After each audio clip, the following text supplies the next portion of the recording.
Ансамбль «Діброва» був заснований у 2000 році самодіяльним музикантом Лідією Кирилюк. «Діброва» – це не просто ансамбль. «Діброва» – це сім'я. Це сім'я, тому що ця музика, вона настільки зближує людей, що ми стаємо друзями. Ми і в тяжку хвилину, і в хвилину радості ми завжди разом. І свято, і я інколи реально дивуюся, люди, які різні покоління. І причому, що не тільки українці, місцеві, народжені тут. Тобто такі колективи, вони якусь несуть таку сакральну місію, крім того, що тільки музика. Музика сама є мистецтво від Бога. У вас написано фортепіано, так? Так ще зробили. Дай мені, пожалуйста. З 2010 року керівником стала Наталя Воронова, випускниця Ростовської музичної академії по класу баяну, уродженка Криму. Коли Наталя працювала з 2010 року, ансамбль піднявся на більш вищий рівень, тому що Наталя робила аранжування як професіонал. Коли з'явилась я, в нас знову відкрились перспективи. Але, на жаль, на превеликий жаль, Наталя захворіла і по причині важкої хвороби покинула цей світ. І це сталося в 23-му році, 1 січня. І наша остання розмова була, коли вона казала: не кидай, не залишай Діброву. Я стала одержимою ідеєю зробити вечір концерт пам'яті керівника. І наш перший концерт прем'єра мене як керівника відбувся 19 травня 2023 року. «Хоп не рімає».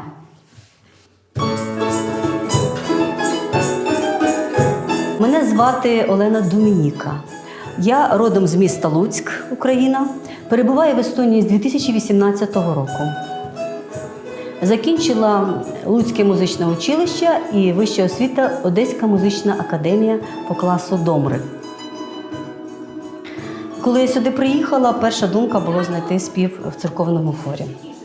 Я не очікувала, що знайду ансамбль народних інструментів з домрою. І великим щастям було те, що приїхала я взимку, і вже весною, познайомившись з першою знайомою, була віце-президент Асоціації українських організацій Любов Лаур, і я почула, що є ансамбль народних інструментів «Діброва». Тобто з 2018 року я була артистом цього ансамблю. Я хочу сказати, що в нас різні жанри. Ось, і починали ми з українського фольклору. Зараз є така музична термінологія, полістилістика, тобто ми граємо багато жанрів.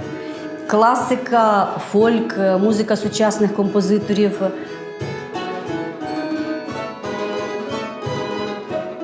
От ми якраз підходимо з точки зору естонської публіки на наш сучасний етап творчості, класичний, тому що саме на естонську публіку, на перфектну естонську публіку, на еліту, на іноземців ми вийшли тоді, коли ми почали грати класику. І я не побоюсь слова сказати, що ансамбль «Діброва» є унікальним в Естонії, як інструмент, як ансамбль, який відшліфувався все-таки струнно-смичковий. Я спочатку переживала, хотіла десь баян, але не складалось. І, мабуть, це було не випадково. Все сталося, як малося статися, і ми є струнно-смичковим. Ми фактично прототип класичного квартету. А вже бандура, гітара – це от як прототип клавесину, я до цього доведу. Тобто українська публіка – це звичайно, з душою, завжди раді нас приймати. Це була наша перша публіка, яка буде завжди. І, звичайно, воно їм рідне. Звичайно, люди, сльози на очах, коли вони чують рідне. І місія музиканта, от як я казала, така банальна фраза «іти в ногу з часом», і саме розуміти потреби суспільства в зв'язку з часом. Тому мій обов'язок в такий складний для України час підібрати репертуар, який буде відповідати нашому часу. Музиканти повинні підтримувати дух людей. Тому репертуар, відповідно, настроєний на те, щоб популяризувати українську культуру і знову ж таки Богу дякуючи, що ми вийшли на такий рівень, тому що класична музика – це є цілюща музика, вона кажуть, активна в будь-який час. Якщо ми зараз граємо українську музику, звичайно, зберігається фольк, бо це наше джерело. Ми поповнили піснями з тематикою про Україну, про батьківщину, сучасних композиторів, які пишуть, так як поети, до речі, художники, вони відтворюють історію. Митці – це творці історії. Тому роль митців далеко не маловажна, і наш репертуар відповідно до того, що потрібно нашим людям.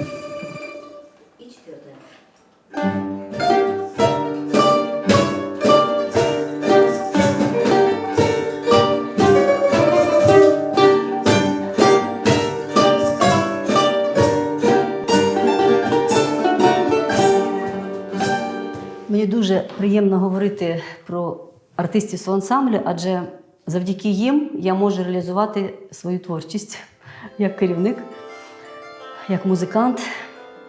Олена Хачинська – це учасниця першого складу з 2000 року. Грає на домрі чотирьохструнній. Наталя Скрипник-Домра та Олег Марченко, який грає на ударних інструментах, прийшли разом з Наталею Вороною у 2010 році. Тобто це учасники минулого складу. І я вдячна долі і вдячна Богу, що мені реально дуже везло з людьми, і з професійними музикантами. І тому склад оновився, і появились професійні музиканти. Перше, бандура Людмила Грамяк, яка закінчила Львівську музичну академію. І ми з нею знайомі з 2019 року. Я була 18. Слідуючи нова особистість, яка власне зв'язана напряму з подіями, які відбуваються в Україні, Ірина Будкова. Вона теж закінчила Львівську консерваторію. І такий цікавий момент, що вони, коли зустрілися, виявляється, вони вчилися разом. Такі містичні речі, і це не одні. Ну, я це пов'язую з своїм вмінням зводити людей. Це просто чудеса. І нова учасниця, сама молода, сама перспективна, прекрасна людина, уродженка Талліна, Галина Морозова. І завдяки цим людям я зрозуміла, що я можу вивести ансамбль ще на вищий рівень, на гру класичної музики, з якої ми половину життя присвятили.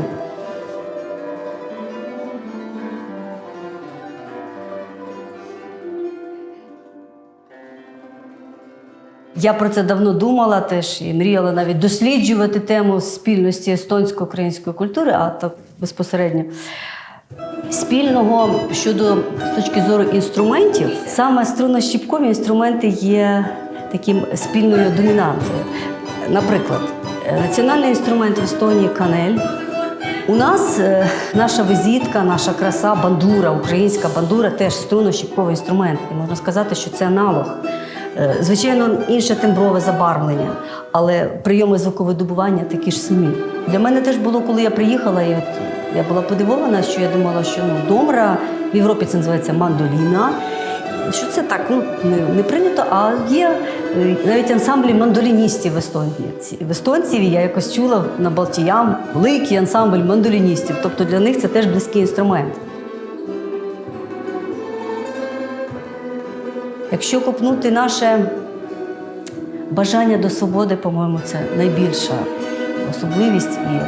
І тому, мабуть, естонці так нас розуміють, нашу біду, тому що теж історично вони боролися за свою свободу. Також маленький народ.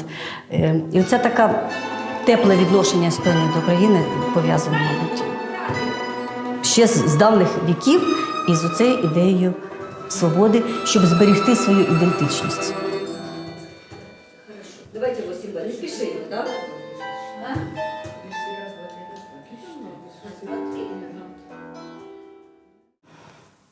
Молитви доходять до Бога, але те, чого ти бажаєш, воно здійснюється. Головне вірити і проходити всі випробування. І людині, і державі.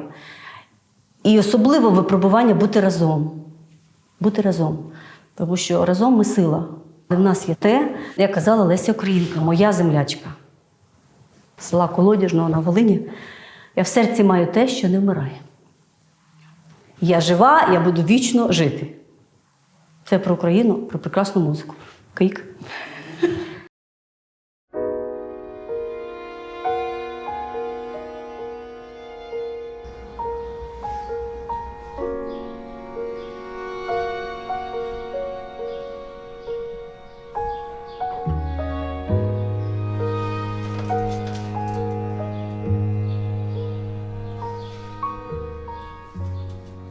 My name is Katya, and I'm from east part of Ukraine and Luhansk. I do Ukrainian traditional embroidery, and Selenka was Ukrainian traditional jewelry.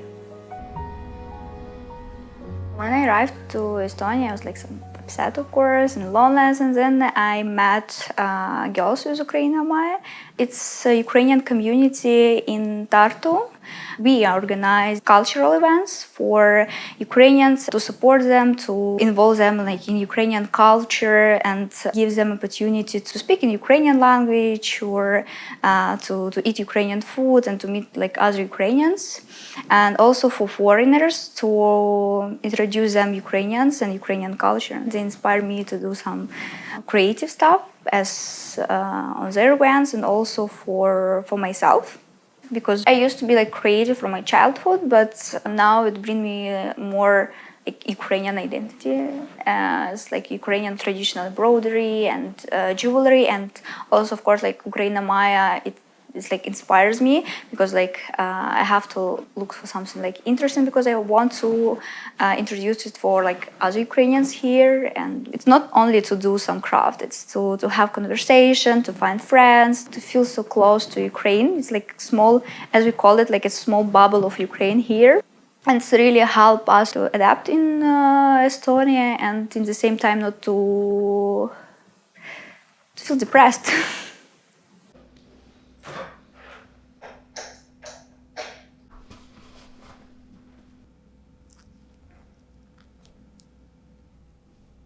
It helps to hear stories the same as you have, and that you're not alone here.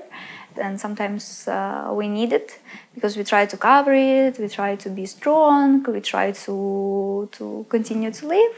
But in the same time, it's all like press us. And this meeting, they help to express our feelings, discuss it, and at the same time to meet the same people. With some of them, we are like bit of friends, and it's nice. And during our events, it's so interesting, like we are all from different parts of Ukraine, but usually from east or from south, because it's occupied territory, so we have more refugees from these territories, and we have different tradition. We organized one event of Vesenka, it's Ukrainian colored egg during Easter holidays, and different regions have like different tradition, different colors, and it was so nice, like people really from the whole Ukraine, and we were looking for our, and we were discussing, oh, why it's like this, or wow, we have like a bit something the same, but it's like completely like south and north, and so like it was nice to feel like this. Yeah, we are different, but at the same time we have so much like similar.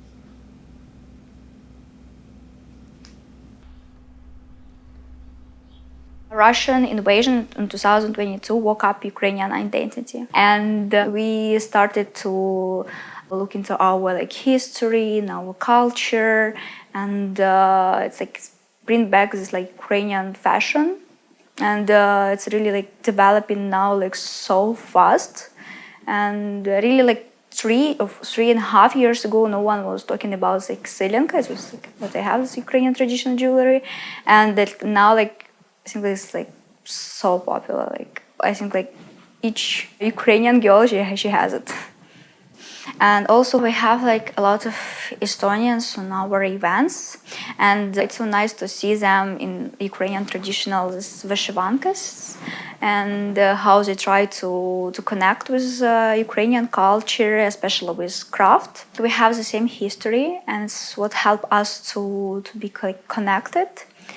And I met Estonian, and she's like our friend, and she learned Ukrainian now, and she's been to Ukraine, even like during Russian invasion.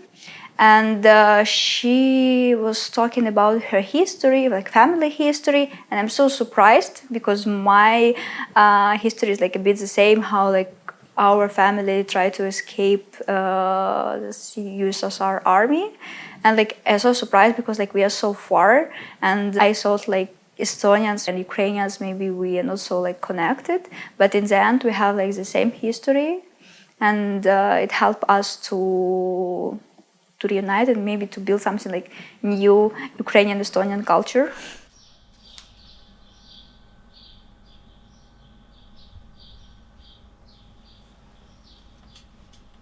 And also about Estonians, they're doing nets for Ukrainian soldiers, and so popular here in Estonians. And sometimes when I help them, it's usually more Estonians than Ukrainians. And I don't know, it's like not, I don't know how to say it. It's like no, like Estonians, they're about nets for Ukraine. The Russians, they're like occupiers, not only about territories, they try to occupy our culture, and we try to separate this and try to save our culture, and also try to show Ukrainians what is real Ukrainians and what was like influenced by Russia. We called it like Sharovarshina. It means that some like Ukrainian culture influenced by Russia, and no, nothing happened like this in Ukraine. Like during all events, it's like a main, not motto, but it's the main rule.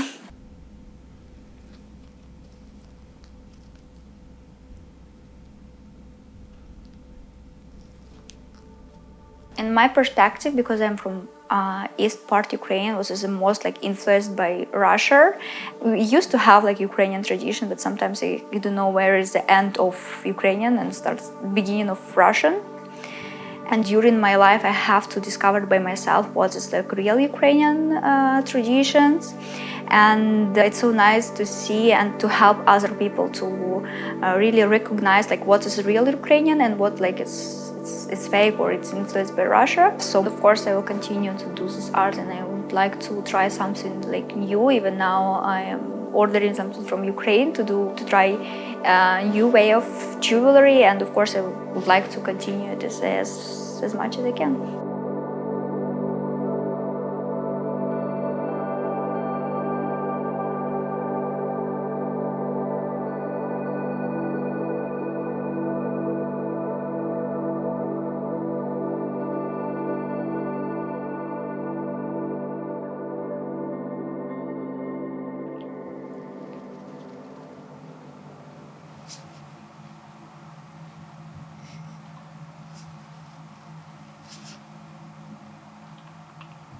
My name is Evgenia Uhu.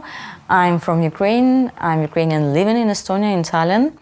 I'm part of Association of Ukrainian Organizations in Estonia, and I'm here to promote Ukrainian culture and traditions.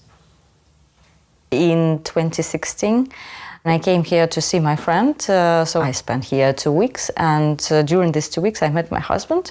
Well, at that moment he wasn't my husband, of course, but then we had a relationship for 3 years, and in 2019 we got married here in Estonia, and yes, and I moved here in Estonia. But I'm from Lugansk region. I was born there, I studied there, I studied at Lugansk University, Pedagogical University, and actually in Lugansk I worked in a school. And then at some point in time, I decided that it's probably it was time to move to Kiev. So from 2010 till 2019, I lived in Kiev. The last time I was in Lugansk region, in my hometown, was in April 2014. I think 30th of April was my train to Kiev, and it was the last time. A week later, already Russian soldiers came into the region. But I will be frank with you, I don't want to go back there. It's quite hard because I know that what I'm going to see is very different from what I remember. and I don't want to ruin my memories about times when I was a child, when I was happy, when I was with my family. So let it stay there. You know, the difference between me and people who were impacted by the war in 2022 is that their memories and their wounds are still burning and they are still alive. But for me, it's already, I wouldn't say gone, but already fading. So I want to keep only good memories.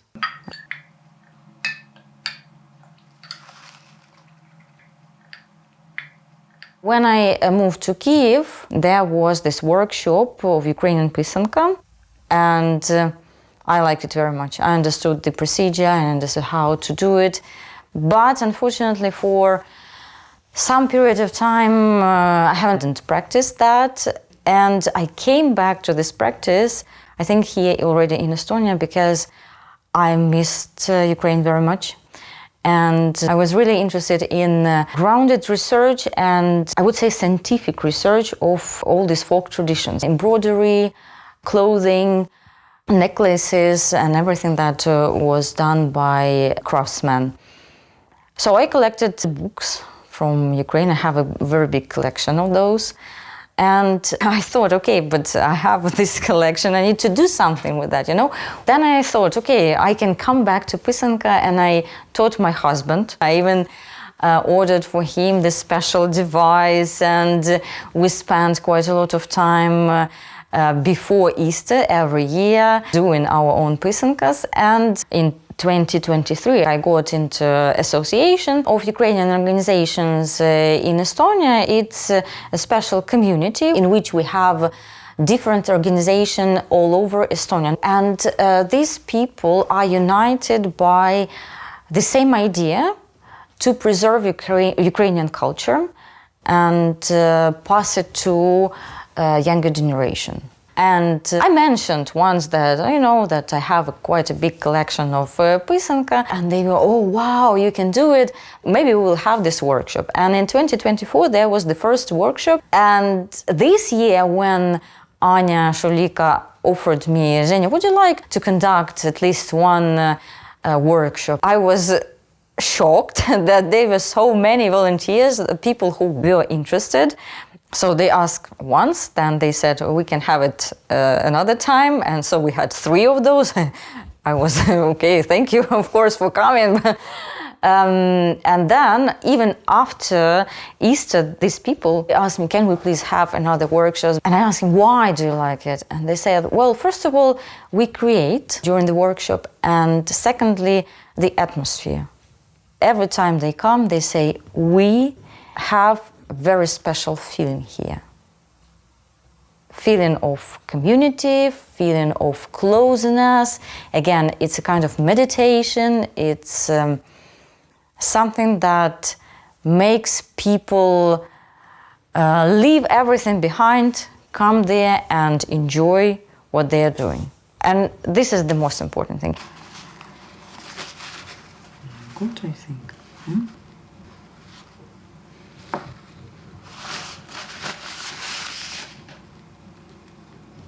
When you take it out from the jar, yeah, it might be a little bit lighter, and it gets darker and more intense in several minutes, which is interesting. Okay, but we continue. This we don't need. The process is, I think, quite easy. You just need to invent what kind of pattern you want to put on your pisanka, on your egg. Then you need to prepare the egg, of course. You empty the egg with any means that are available. Then you use wax to create the pattern, and layer by layer you put your egg into the dies. About these patterns, I'm absolutely for incorporating different motifs and finding your own way. So I want my students, can I call them students, to incorporate both traditions and their own creativity. Because pisanka is not only Ukrainian thing. You can find the same things in Hungary, in Romania, in Lithuania, by the way, yes. So in Poland, probably. So it's not something that belongs only to Ukraine. This is not some. It's European tradition, and let's say my aim is to bring that to people. But I don't want people to think that we are obsessed with some idea that our culture or our traditions are the most important, or everybody should know about that. No, I just want people to get to know Ukrainian culture a bit, understand that it's part of European family. And I want them to understand that still our culture is different from Russian.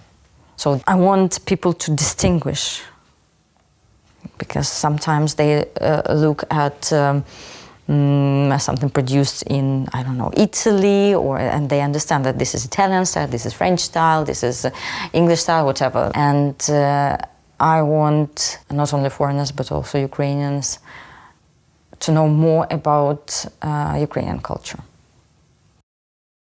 From Estonian side, I think they got more interested, and they wanted to look at Ukrainians and Ukrainian culture from different sides, because in all post-Soviet Union countries there was a kind of view that our culture, we have one culture, yes, with some minor differences. But it's quite different, and I think Estonians got more interested in Ukrainian culture, Ukrainian traditions.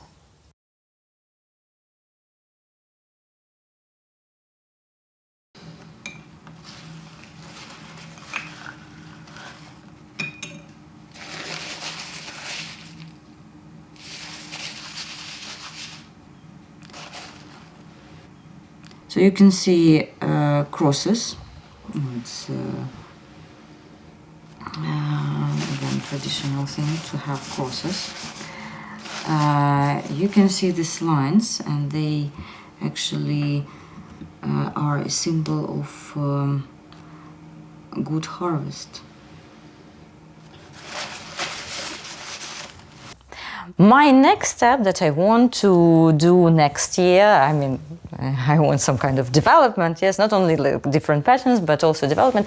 And I wanted to try natural dyes, collecting herbs, collecting different berries, and making natural dyes. This is something that I'm really interested in.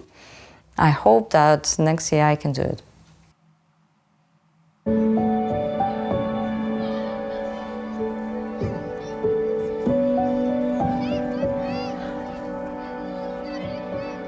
Зрозуміла? Отак. Провела. І давимо тут, давимо. Мене звати Алла Інно Якименко, і я являюсь вчителем і завучем Української недільної школи «Надія». Вона була створена в 1998 році, і вона мала своєю ціллю виховати наступне покоління, яке б могло змінити тих українців, які приїхали за радянських часів і які згуртувалися в організацію, і навчити своїх дітей українській мові, літературі, історії, щоб діти це не забували, щоб вони відчували своє коріння.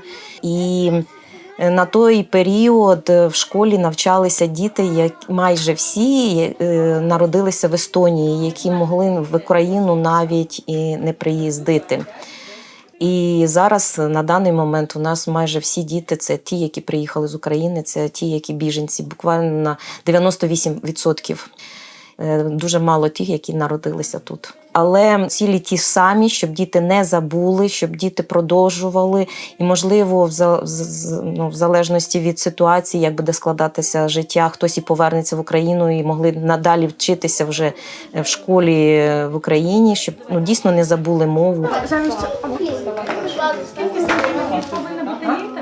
Оці помаранчеві, які можуть бути Школа працює щосуботи з 11 до 14 години. І щосуботи в нас проходять уроки української мови, літератури, українознавства, музики та рукоділля. І зараз у нас серія майстер-класів до Великодня. На сьогодні зробимо магніт на холодильник в стилі пасхальному. І в нас є ансамбль бандуристів, в якому граю я, моя донька, яка закінчила вже школу, і мама однієї з дівчинки, яка навчається у нас в школі. І ми акомпануємо деякі пісні, ми акомпануємо нашим учням. І це теж можливість показати наш український народний інструмент людям, які взагалі не знають, що він є, і що він в Україні самий головний інструмент. Ще раз повторюємо приспів. Кому високо, йдемо донизу. Усі високі ноти посилаємо у головку. І...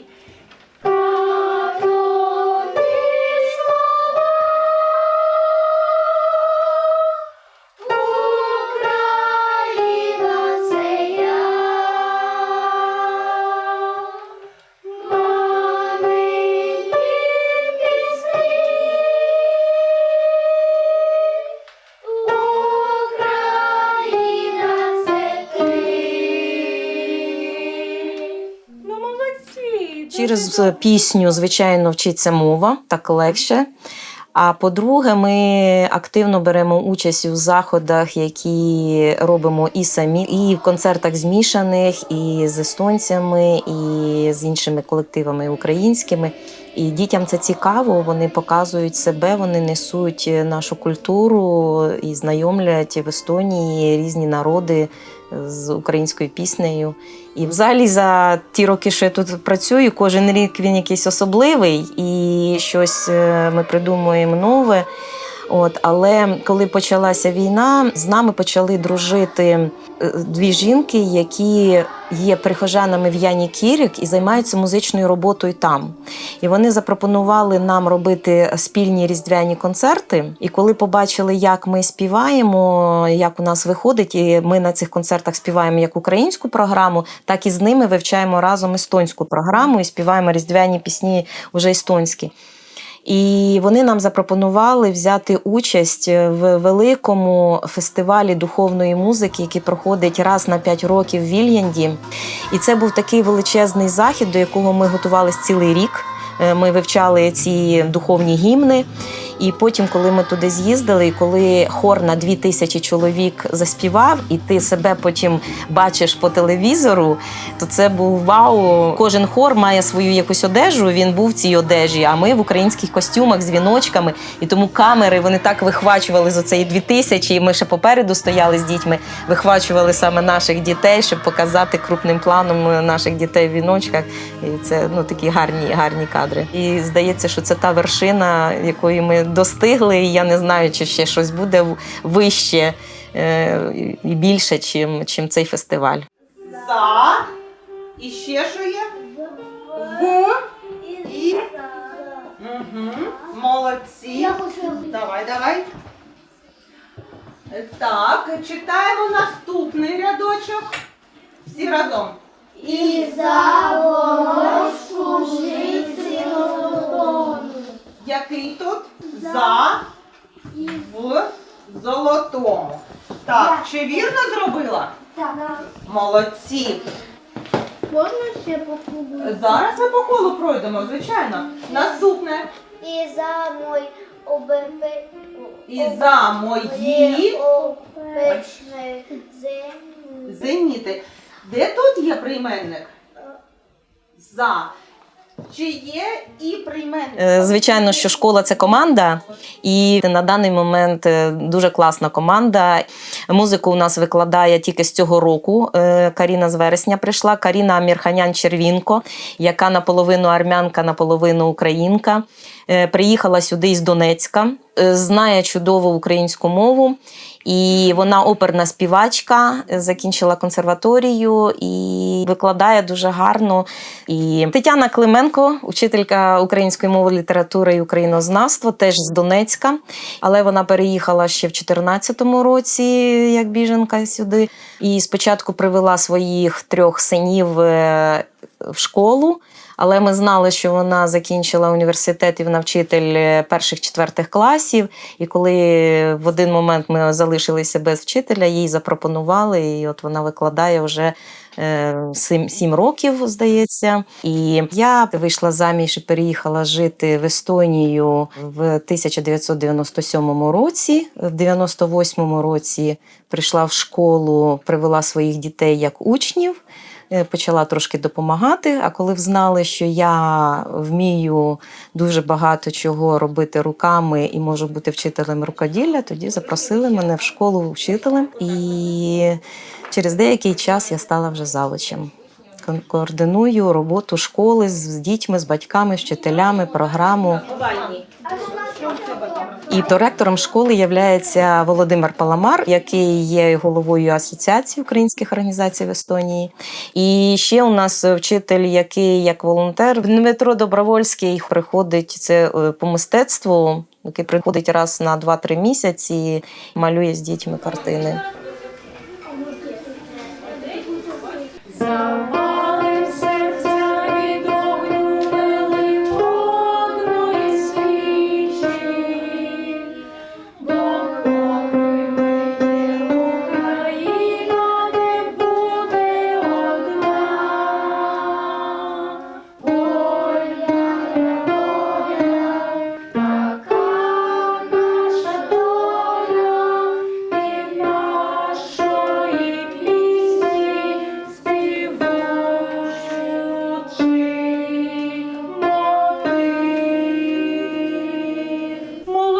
Дуже гарно, дуже добре. Я все життя говорю українською мовою, і якщо я знайомлюся з людьми, знаю, що вони українці, і навіть якщо вони починають російською говорити, і це було ще за радянських часів, я переходила на українську, і зі мною починали говорити ті, які тут могли і по 10, і по 20 років жити, і вже не розмовляти, зі мною починають.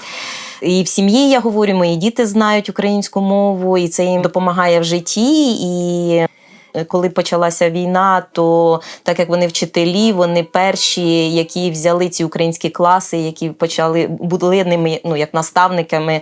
Мабуть, навіть це не ставиш собі за таку ціль, а воно так само по собі виходить. Я дуже люблю Україну. Я дуже її люблю. І оцю любов я хочу передати усім, і це і через розмову, і через уроки, і через рукоділля, де я знайомлю з українськими традиціями, якимись виробами, які народні, промисли, які робляться. Тобто саме любов до України, щоб дитина пишалася, що вона українка або українець, і не стидалися ні вишиванки, ні футболки з якимось там логотипом українським, а навпаки, гордилися тим, що в мене є українське коріння українське, і я можу, я багатий цим. Тобто, живучи в Естонії, знаючи там англійською і естонську мову, я знаю, що українську – це супер. Як пишуться? Окремо.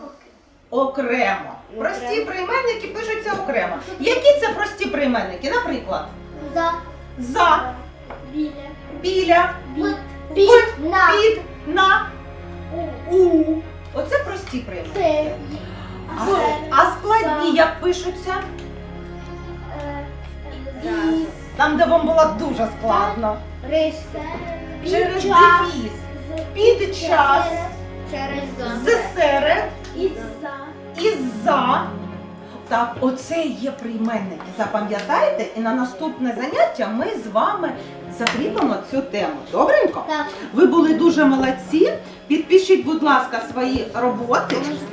Підписані, закривайте. Підручнички теж закрийте. Будь ласка, віддавайте мені.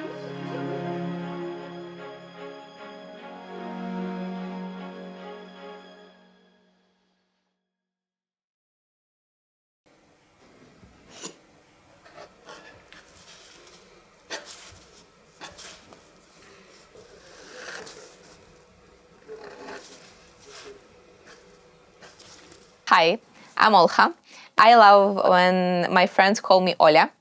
I'm 23 years old. I'm Ukrainian. I live now in Estonia, and I'm calligrapher, illustrator, and graphic designer.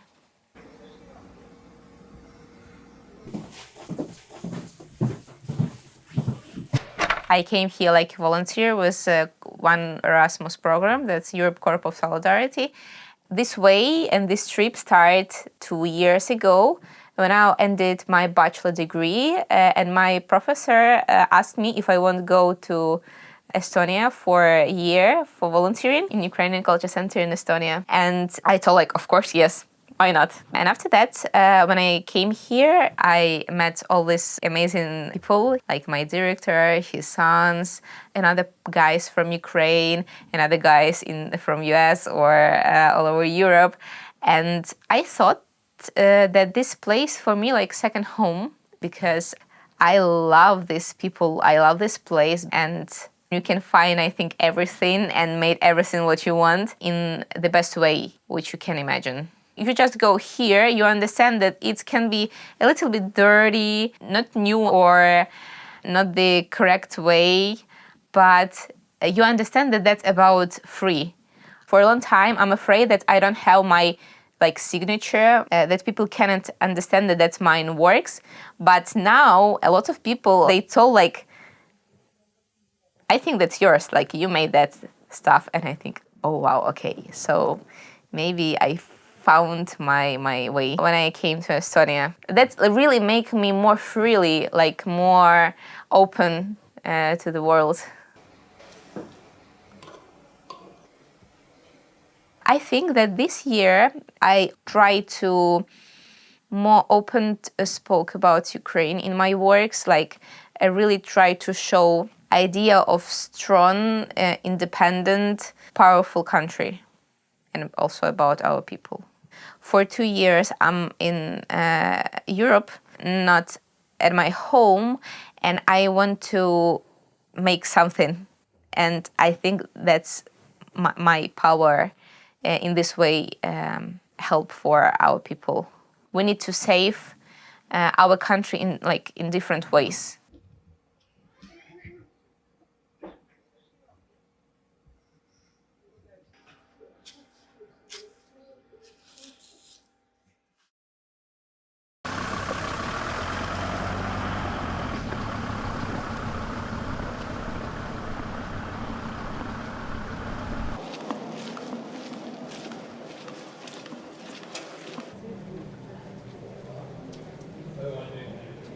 So this project we call Слово зброя. That's like word weapon, and that's like intellectual protest of war and what Russia and Russians do with Ukrainian and Ukraine. So we make this project a year ago on winter in February, and the words what you can read here that a lot of times air alarm with white color and with red color end of air alarm, because all day, every day, Ukrainians in Ukraine hear these words all the time, and it still come, and we still can hear that all time. And after that, we create with another calligraphers and type masters in Ukraine some typography posters. And the main idea, it was not use bad and harmful words. For that reason, we call it intellectual protest. So mine, first one, you can see here also Ukrainian national symbol. We call it trezub. And here words famous Ukrainian poetry master and writer Lina Kostenko. And you thought that Ukraine is so simple. I think that's powerful, simple words which tell it for us. Also, next work, that's work very famous Ukrainian calligrapher. His name Vasil Chebanek. And maybe that's not something about war, but that's something about Ukrainian tradition and nationality. And that's simple word borsh. That's one of Ukrainian symbols also, I think. And he died this year, a couple months before. And he was my teacher, and I'm thankful and proud that He was my teacher and I knew this person.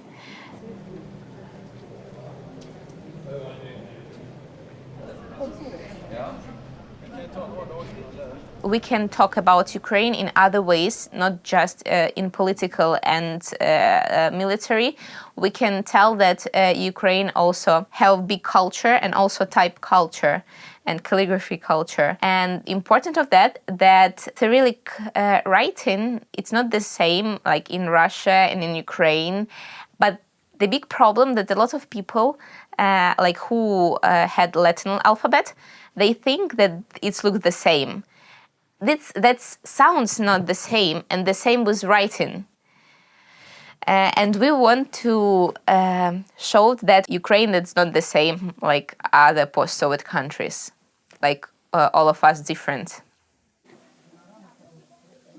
So Koropis, that's also calligraphy, that's Ukrainian kind of type. We have here suitcases, and I wrote names, what we have inside with this kind of type. People wrote with this calligraphy like from 17th to 19th century, and it's called fast writing, but regularly it's not fast. Yeah, that's very beautiful shapes, forms, and if you write this calligraphy, it adds authentic old letters which change Ukrainian from Russian, and that's amazing part of this work. I want to present you a Ukrainian calendar from handmade paper and high print into colors. And that's my idea, was mine illustration and type part, but also we have words below from some very famous Ukrainian singer, and also the main type for numbers.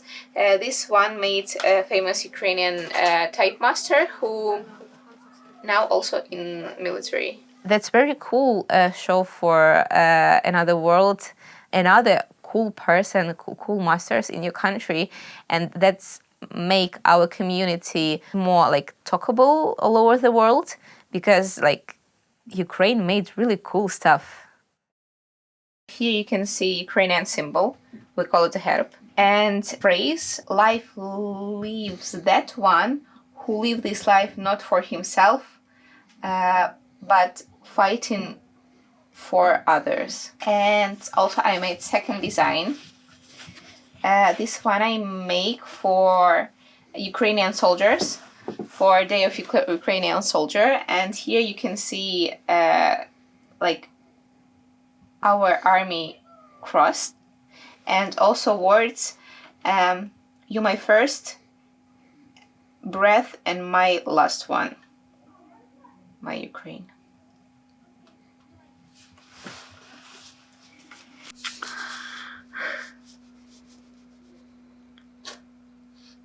When I've been in Ukraine, I lived in my city, I go to capital, to Kiev, or more to west part of Ukraine because I have a lot of friends from there.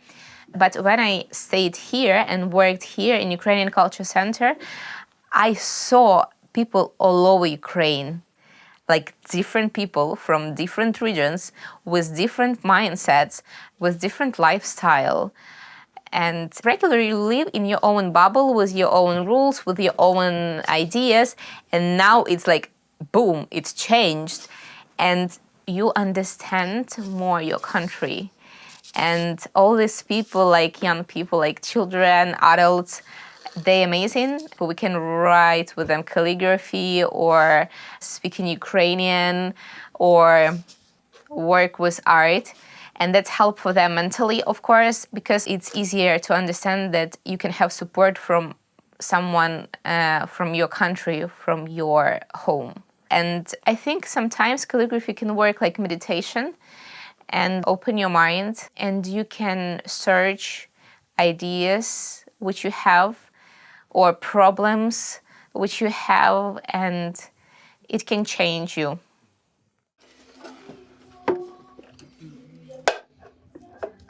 Estonia, that's a really small country. I don't know how many times it's smaller than Ukraine, but they understand what about we stand. And we really feel their support here in Estonia. And I think this date, when big war started in Ukraine, that's something closer to Estonian people because that's date of Estonian independence.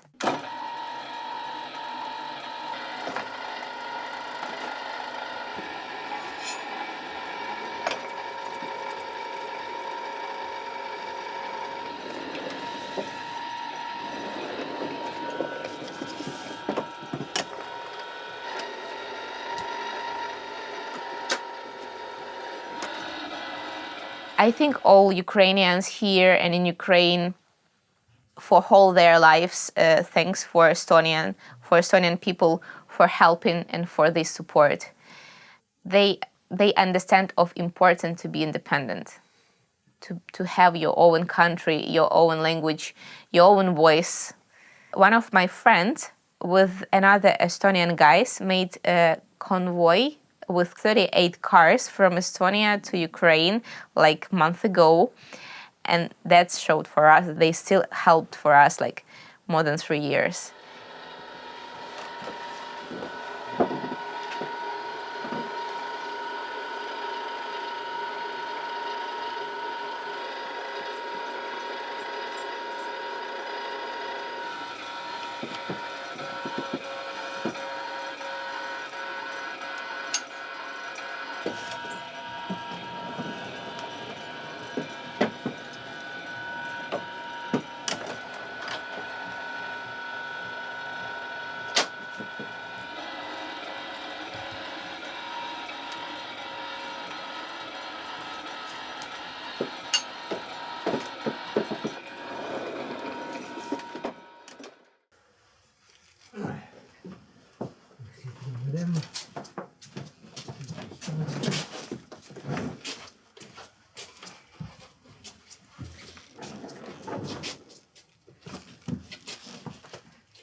That's an amazing place.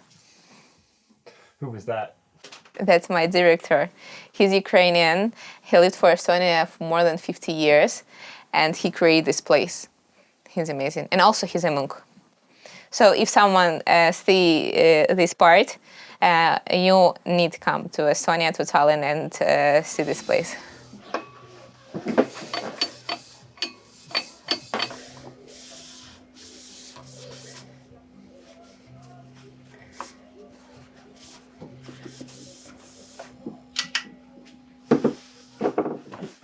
Ми все зможемо. And я не здамся без бою. That's words, phrase from very, very popular song in Ukraine. And Ukrainians understand me. And also maybe not just them.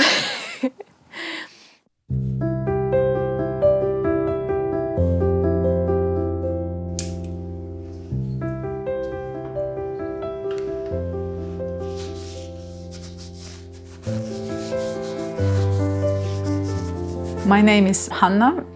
I am special pedagogue, artist and art therapist. And I love nature.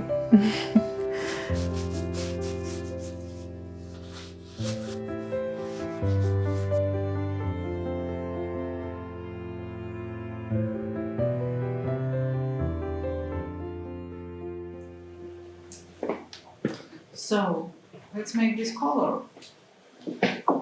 Maybe you need a pencil. Yeah, you do it with pencil. I mean, I can do it with this too.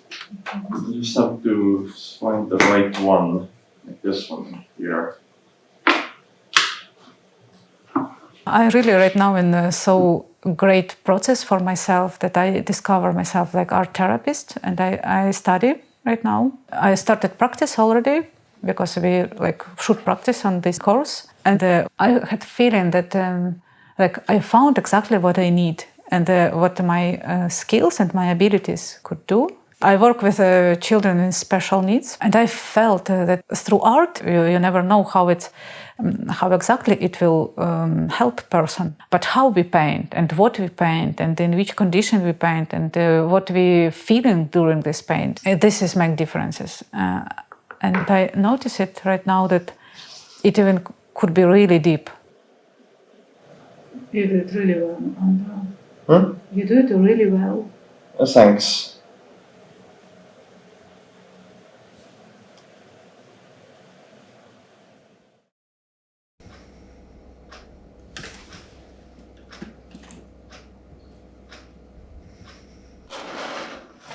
I opened one interesting technique because I was interested in my own sublimation. It's about war, about memory of war. Because people who came to Estonia, like escape, they have some memory, and it's a different memory. Some people like lose home and like escape under some bombing and some shooting, and the other person, for example, like I remember some explosions in Kyiv, but I have not this experience when I just run and in my car someone shooting. Like it's a different experience, but it's quite difficult for all people because it's like really so close to death. And sometimes I just felt that my memory, like my fear and all this, like live somewhere inside me, and I cannot do anything with that. And then I have one project, and I met a woman and her daughter. They also escaped from war, but they're home right now in occupation in some territory of Ukraine. And I offered them to do this technique about with art. And we paint two paintings. One painting was our past, and we just decided put on this paper all our paint, all our tears, all what we feel, like all this experience, what we like in a way not beautiful, not it could be just paint and just like or just like scratch this paper, like whatever you want to do that. And then after that we started paint other painting with like present and future, like where we right now. Right now we are safe. Right now we are in a country which we have like house, we have home, like everything is okay right now. Still like motherland is in war, but for personal, for human beings, it's important to really always understand that I am safe, because when we have this bad memory, our brain lives somewhere there, because we this memory all time like around in our mind, and actually we like live our past with this bad memory. That's why it's really important to process our bad memories, bad experiences, and with art it's really make it a soft way.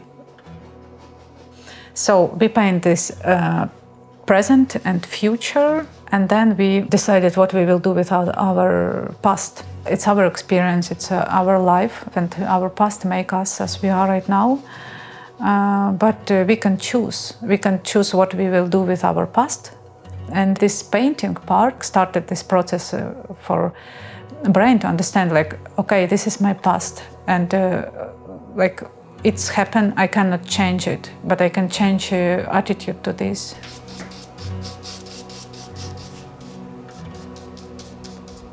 This art therapy have big potential for people, mental health. For example, when I came to Estonia, at that time I was lost and I didn't feel that I can continue. I thought maybe I will never paint again. And then I had the opportunity to work with children in kindergarten. It was my first job in Estonia, and I started painting with children. And it also gave me some healing, because children paint many really touching paintings, and they support and heal me with this some Ukraine and Estonia forever, friends, all this little piece of paper, and I paint something for them, and they was interested into coloring, and they ask like unicorn, and I paint a unicorn, and they like coloring it, and they always when I paint they watch like how a unicorn appears on paper.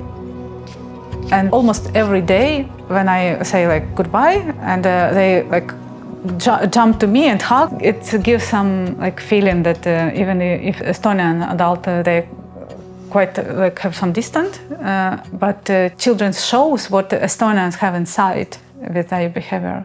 So it was a really huge part of my recovery after I escape from war.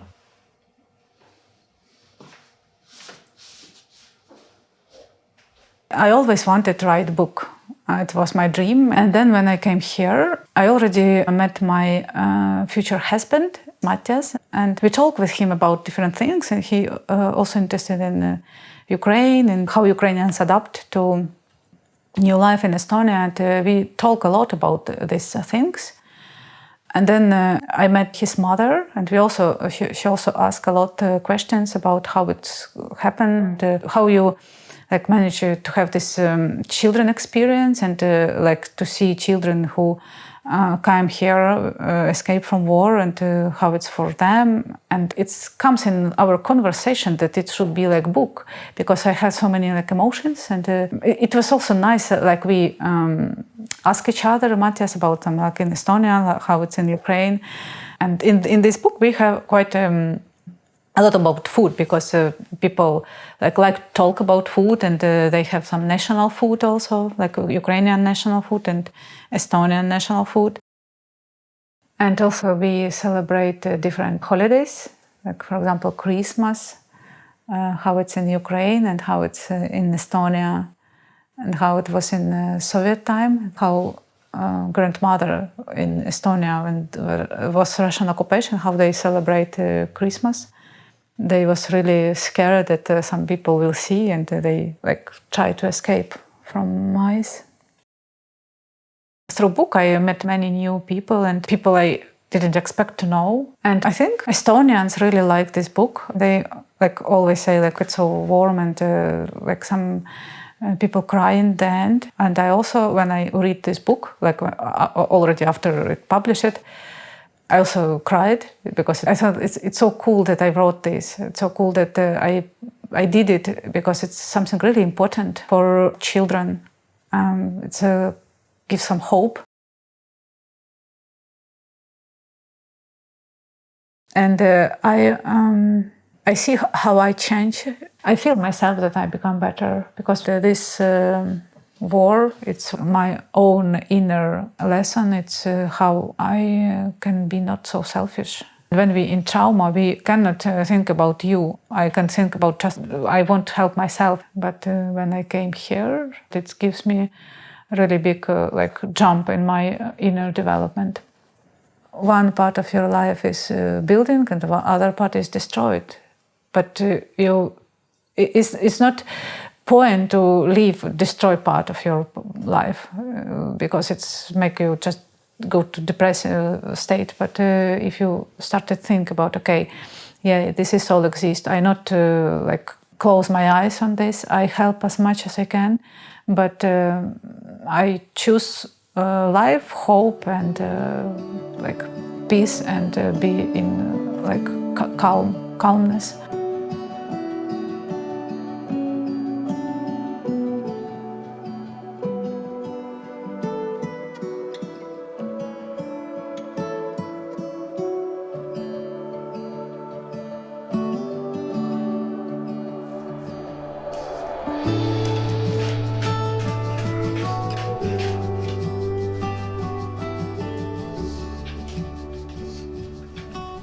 Меня зовут Анна Рязанова, я из Украины, город Харьков. Приехала в Эстонию я в марте 2022 года. Я художник, художник-иллюстратор, 3D-визуализатор. В целом, да, художник. Я всегда рисовала маслом, масляными красками. А как-то, все равно душа лежала к акварели. Но преподаватели нам не разрешали рисовать акварелью, потому что, это сложнее оформить. И, больше все-таки была популярна масляная живопись. И вот вернулась к акварели я уже здесь, в Эстонии, когда начала книжку делать, иллюстрировать. И я очень счастлива от этого, потому что это все-таки, мой материал. Люблю я акварельную живопись, мне нравится. Я все время работала только в этой же сфере художественной. Я больше ничем не занималась. Единственное, что когда я училась еще в художественной академии, я определилась и Выбрала сферу дизайна интерьера. Очень много времени, наверное, 18 лет я проработала в Харькове в этой сфере. А потом, когда приехала сюда, я попробовала, конечно, здесь этим же заниматься.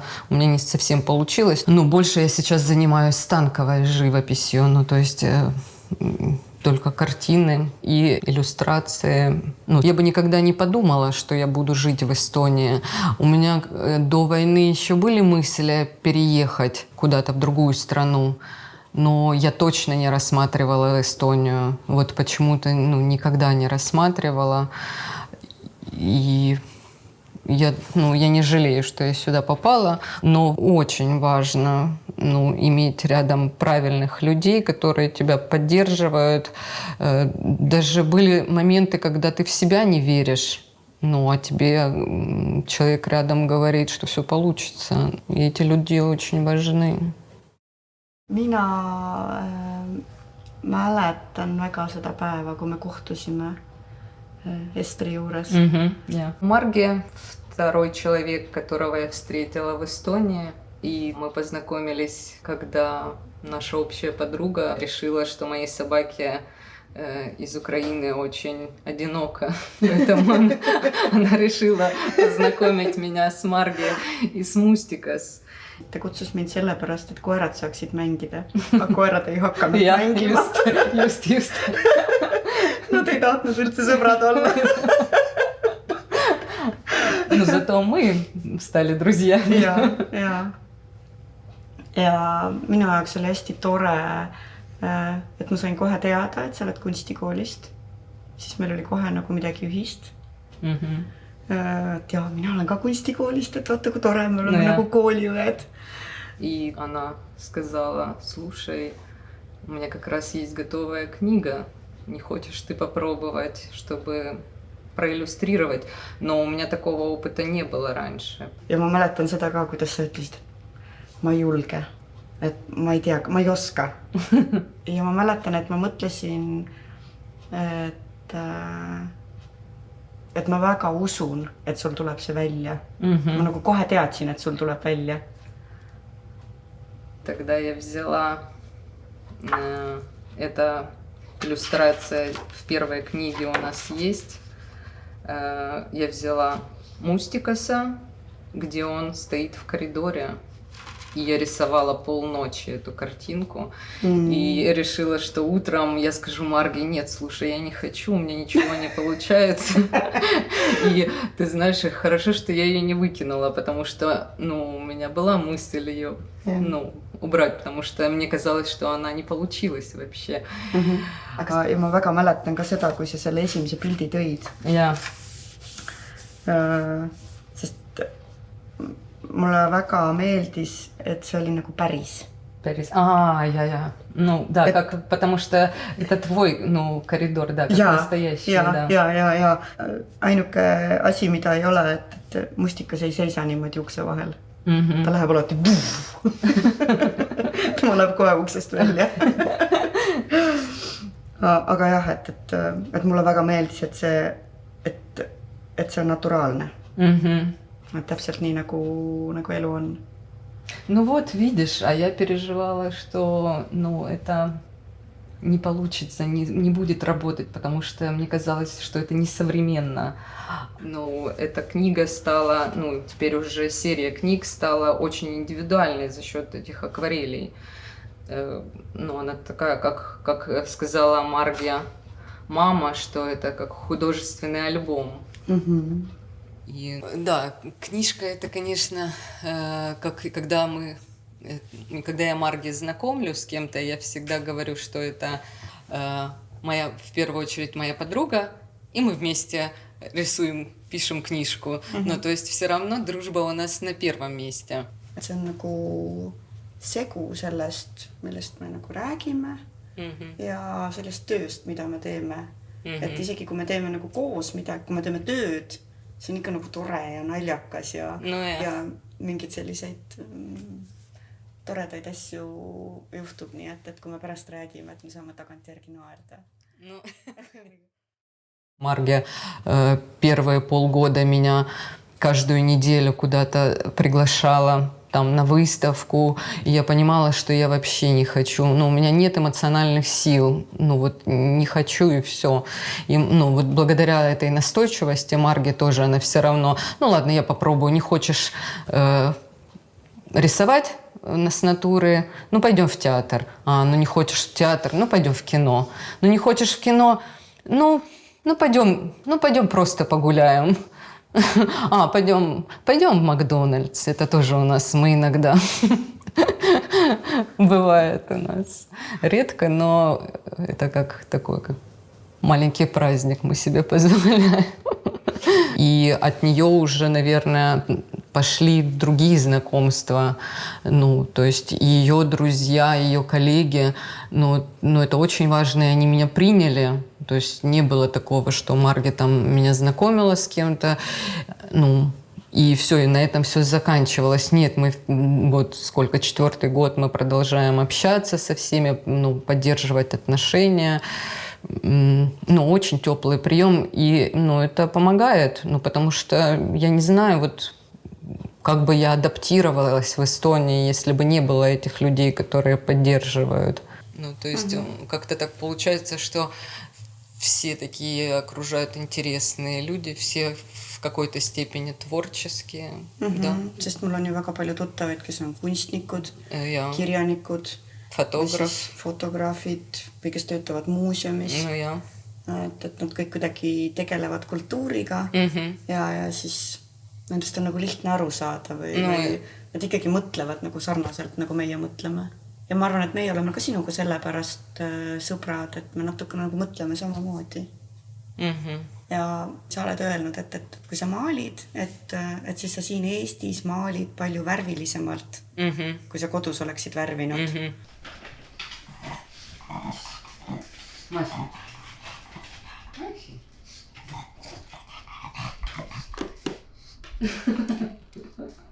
Ну, сейчас у меня как бы все нормально, уже прошло почти 4 года, ну, 4-й год, как я в Эстонии. Конечно, у меня, слава богу, этого жуткого внутреннего состояния уже нет. Ну, в принципе, эти цвета уже и то, что и у меня и внутри, то есть они посветлели и внутри. Но раньше я это делала немножко искусственно, ну, потому что, ну, я не хотела. Ну, я подумала, ну, людям неинтересно, если, ну, я буду все рисовать серым и грустным. Ну, все-таки художник, ему нужно показывать что-то хорошее и светлое. Ja, et sellepärast on nagu raamatud hästi värvilised. No see on ikka nagu, noh. Ja, see on viimane era. See on nagu kõik maailma värvid. Ну, на самом деле это было с каждой иллюстрацией. Ну, когда я рисовала тебе как новую иллюстрацию, я сразу же делала фото и тебе его присылала. И мы сразу же возмущались. Я не знаю, можно такое говорить или нет, как реакция твоя была, что на мою картинку, когда новую иллюстрацию рисую, я тебя присылаю, и ты говоришь: Аня, что ты курилась? Что ты куришь, что у тебя получаются такие картинки?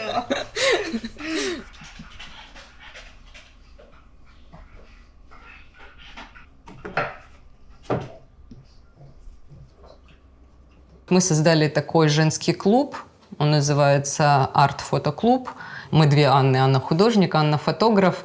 И там это проходит мероприятие где-то, ну, может быть, 3 часа. Мы рисуем сначала акварелью. Люди приходят вообще неподготовленные, не знают. И они потом удивляются, как это я нарисовал. Он сидит и думает. Потом девочки, у них начинается фотосессия, и Анна фотограф их фотографирует. И приходят все, не только украинки. У нас были и эстонки, но в основном больше все-таки украинки, потому что не все здесь с семьями, кто-то чувствует себя одиноко, поэтому им нужно необходимое общение. И вот девочки находят себе новых подруг. Ну, это хорошее настроение, все всегда уходят в хорошем настроении. Ну, и ты понимаешь, что ты делаешь это не зря. Тоже вдохновленный оттуда уходишь. Я помню, один друг сказал, ну, он сказал на английском «step by step». И мне эти слова очень помогли, потому что, ну, то есть действительно я маленькими шажками начала, ну, делать что-то. Пусть это медленно, пусть, ну, как бы непонятно, как будет дальше, но на самом деле это очень помогло, ну, и привело к чему-то такому большому.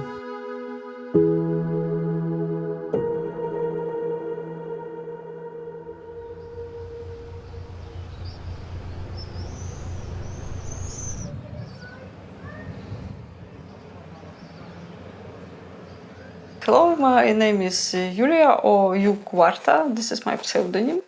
I use it in internet and for my work, for artwork. I'm Ukrainian and I moved to Estonia in 2014. Before I lived in Ukraine, in Lviv, many years and studied in Academy of Arts. I studied design, but I always like to work something by hand. And when I studied, one of my neighbors studied the glass art, and I saw this, and this was like I feel that I must to try this.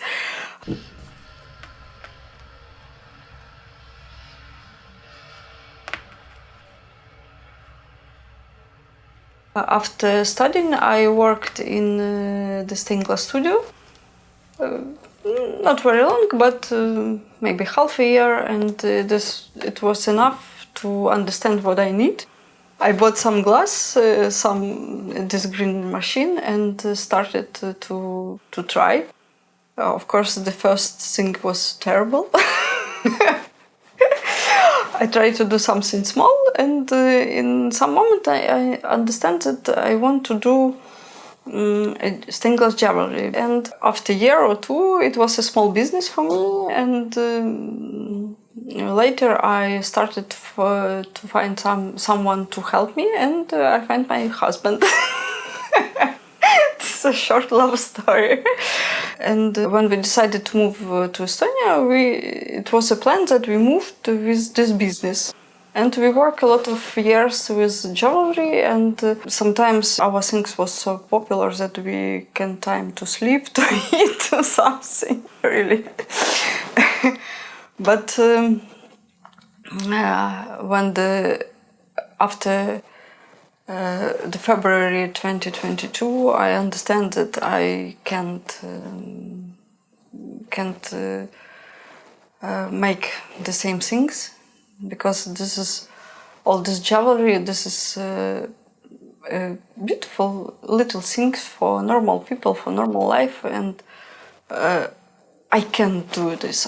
I really, maybe months or two, I can take hot sticks or glass cutter or something like this, and I try to do something else, because many years I want to make more artistic things, not only jewelry, but maybe some art. I don't want to do the things that the other people already do. I don't want to paint, to do some another art things, but then I understand that I can do something like stained glass, but not the normal stained glass panel, but maybe some interpretation, some my point of view for this, and I started to do the things like this. The idea was that stained glass part, it's like a soul of one person, of human, but after the terrible things happened in your life, you can't do the same thing you do before, and you can't be the same as before the war, because it's too many terrible things happened with people around the people, and this is my view of this, maybe.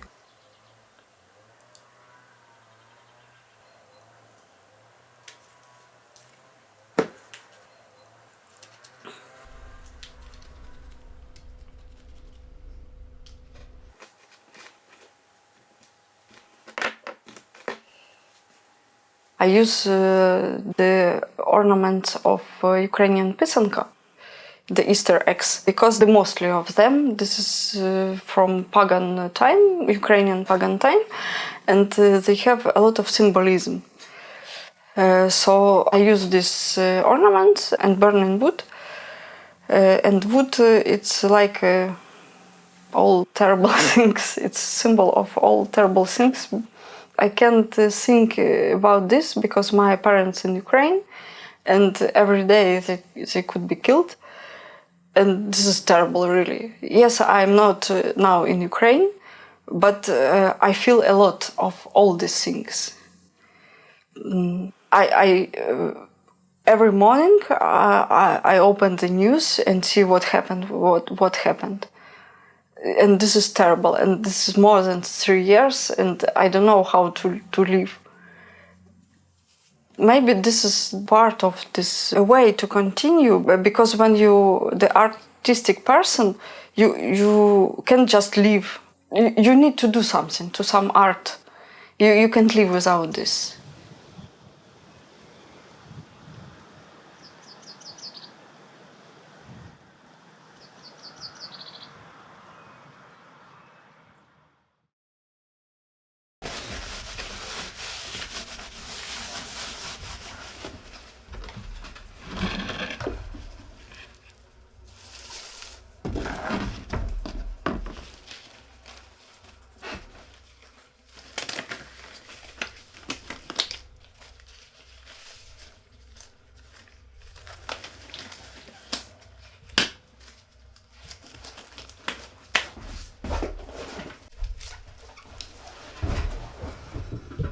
I always like to mix traditional and modern and different techniques, different materials.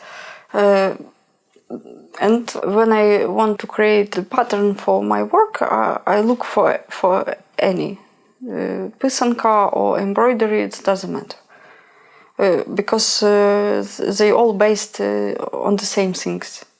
It's nature. It's a symbol of things around us. It's the sun, earth, water, harvest, all normal things for people who live in the Ukraine with the nature, and grow your own food and go on and go.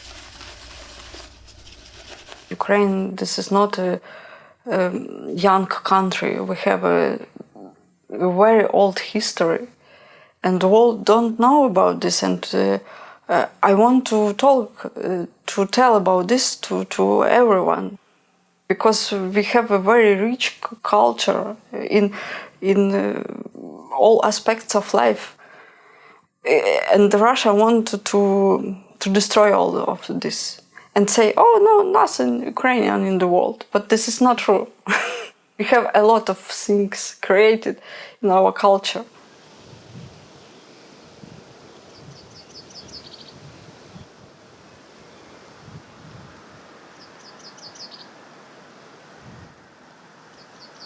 For me, it's more easy to create something than speak about this.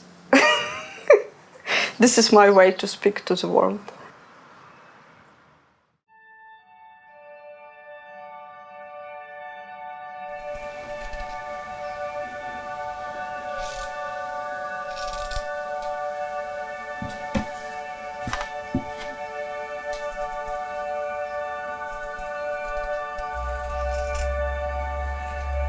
Привет, меня зовут Ольга, я из Украины. Сейчас я живу в Эстонии, в Вильнюсе. Я люблю делать кукол, и я надеюсь, что радует это и тех людей, которые потом становятся хозяевами моих кукол. Эти куклы, они все время живут у меня в голове. Но я не могу их не делать. Мне все время как они просятся на свободу, они просятся выйти наружу. И, поэтому я все время как-то вот в каких-то в мыслях, и я все время делаю какие-то там процессы, я все время что-то придумываю, и поэтому у меня просто эмоциональная потребность что-то сделать, чтобы отпустить ее, чтобы она больше не сидела у меня в голове.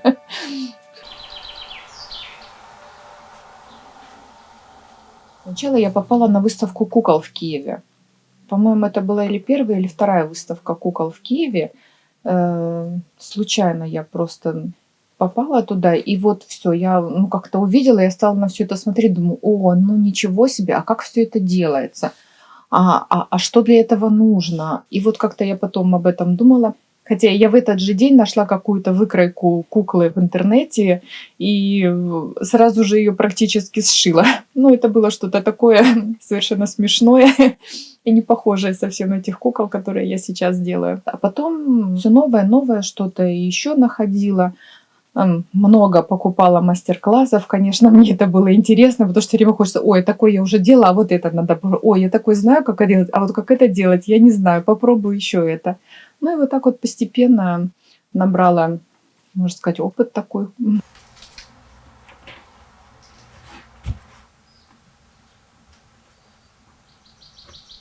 Я же при этом фантазирую, я уже вижу, какая будет юбка, я уже знаю, какие там будут складочки, я вижу уже, какая будет картинка в будущем. Вот это будет такая юбочка, я тебе покажу.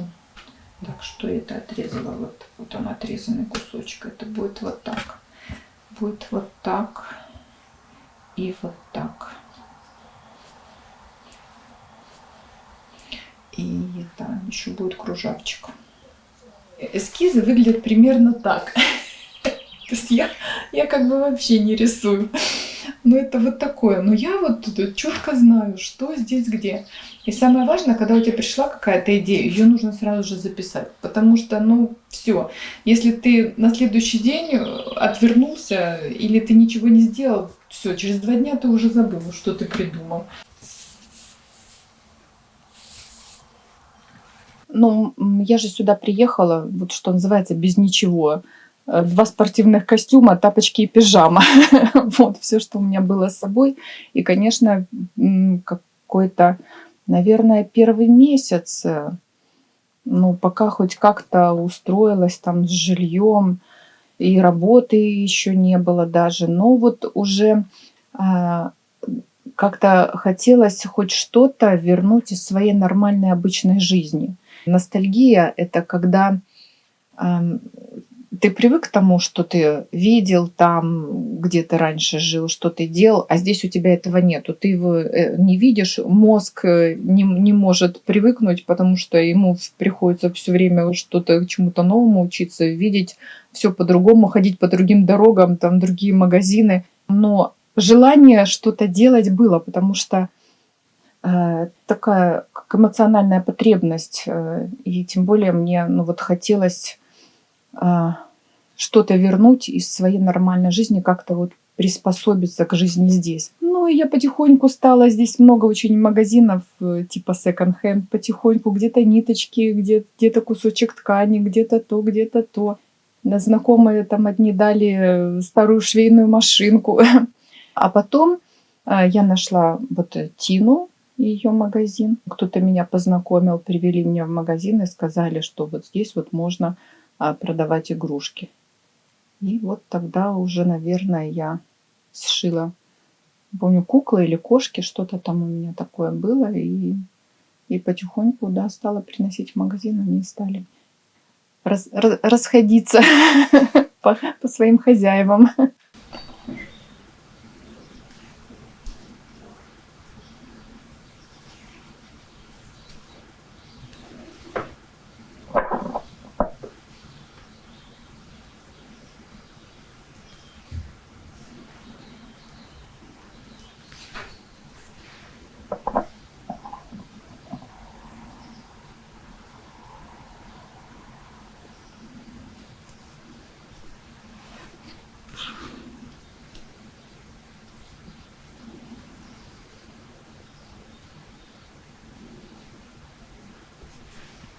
Виленди вообще такой очень эстонский город, поэтому здесь немного украинцев. Есть эстонцы, которые хорошо говорят на русском языке. Вот, например, Тина, с которой я общаюсь, у меня есть и еще здесь 2-3, ну, вот такие тоже знакомые, которые, они на русском хорошо говорят, и на эстонском, и вот, вот это мое общество.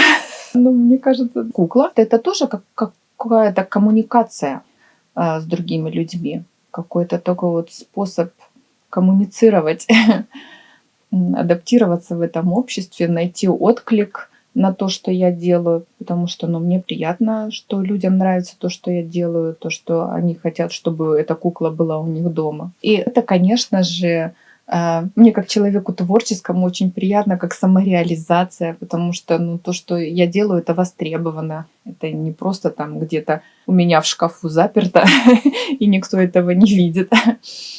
Да. Поэтому это помогает мне здесь чувствовать себя как дома, конечно.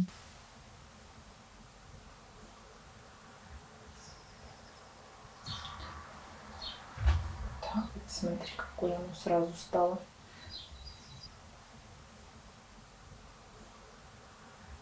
В Виленде же проходит фольк-фестиваль, и здесь организовывается такая ярмарка. И я попала на ярмарку, и у меня была одна кукла, которая, ну, как-то долго стояла в магазине, и я не знаю, почему-то ее долго никто не покупал. И одна девочка, лет 10, наверное, она была с родителями. Потом она с родителями подошли, они посмотрели на наш стол. Потом они ушли. Через какое-то время девочка эта подошла и снова смотрела на этот стол, смотрела на эту куклу. Она ее потрогала, она на нее так со всех сторон посмотрела. Потом ушла. Через какое-то время она ушла, пришла с родителями, показывала на эту куклу. Потом она еще чуть-чуть через какое-то время пришла вместе с бабушкой. И, видимо, ей предлагали, мы тебе можем что-то купить, и все. Она ни на что не смотрела, она хотела только эту куклу. И вот, ну, я так рада была за эту девочку, что бабушка ей купила эту куклу.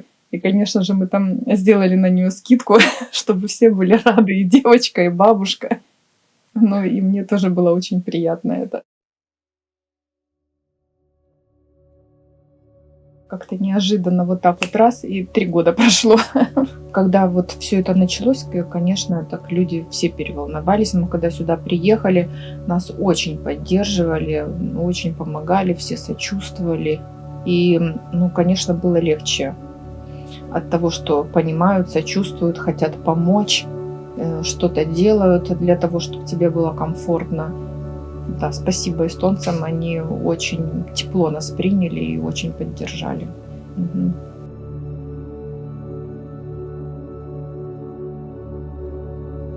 Я не знаю, как не делать это. То есть у меня постоянно вот, ну, хочется это делать. Ну, вот как-то мне это нужно. Я думаю об этом, и мне это интересно, и я получаю удовольствие от этого.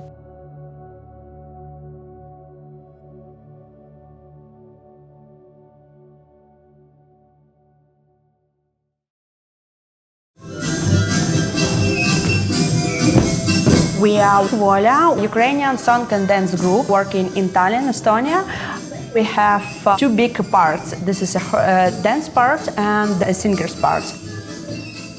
We are doing here folk dance, folk music, folk singers. Also, we take 1 part from folklore and 1 part from like contemporary modern dance, and we mix it. But our main goal is keeping, saving, representing Ukrainian culture abroad and keeping our culture in our next generation. Велике коло, велике. Піднімай ноги, будь ласка. 5, 6, 7. Раз, 2, 3, 5, 6, 7. Чудово. Зробіть, будь ласка, зі старшої групи маленьке коло, а з середньої групи велике коло. Who I am? My name is Anastasia. I am a Ukrainian refugee from 2022, and my first year I lived in the Netherlands, where I worked in a charity organization. Its name is Razom. We help our soldiers, just sending them what they need, from socks to batteries, and also we are sending clothes, military clothes. And in one day I was called from Estonia, from our art director Evgeny Novokhatny, and he just asked me, maybe do you know someone who lived in Estonia and would like to join us for making a big dance and song group, Ukrainian group, where we'll be represent Ukrainian culture in Estonia. And I answered, no, I don't know someone, but I can go in to Estonia, and that's why I'm here. I'm main choreographer in Volia. Also, I an administrator here. We have 3 directors. I am Katerina, who is our leader of vocal group, and Evgeny, our art director.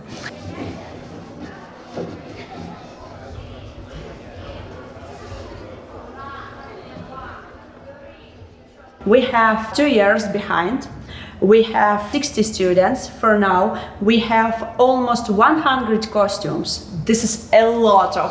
I don't know how we made it, how we did it. I don't know. Just if I look behind me and in the back, in the past, I don't know how it happened, but it works. And also this is a teamwork. And this is hard work. Children should dance 3 times a week. And also you should go to the concert and other places and other stages.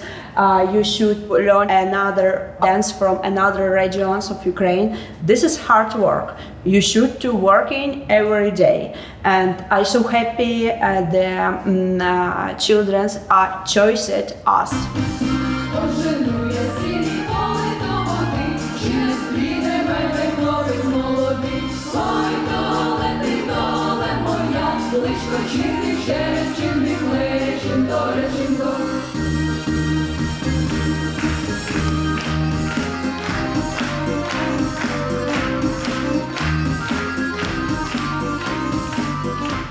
Тут микрофон вправо, Даша, не мотыляй. Направо, Вероника. 1, 2, 3. 1, 2, 3. 1, 2, 3. 1, 2, 3, 4, 5, 6, 7, 8. 1, 2, 3, 4, 5, 6, 7, 8. Без мене. Ще вперед підійдіть. Ще. І 1, 2, 3, 4, 5, 6. 1, 2, 3, 4, 5, 6, 7, 8. 1, 2, 3, 4, 5, 6, 7, 8. Чудово. Ukraine, this is a big European culture, and in traditional learning Ukrainians learn every regions of Ukraine separately, because there is separate movements, there is so different costumes, so different music, songs, and in our repertoires, our children for now on the same time have different movements from different regions of Ukraine, because this is important to give the next generation like true history. It looks like just dance, just singing, just smiles, happiness, but this is not only about this. This is about our future. This is about us, yes, because if we will stop saying about us, saying about Ukraine, saying about we are here, we are national, we are not part of Russia, this is ours, we will not have future. Our children are refugees, military refugees, and this is so,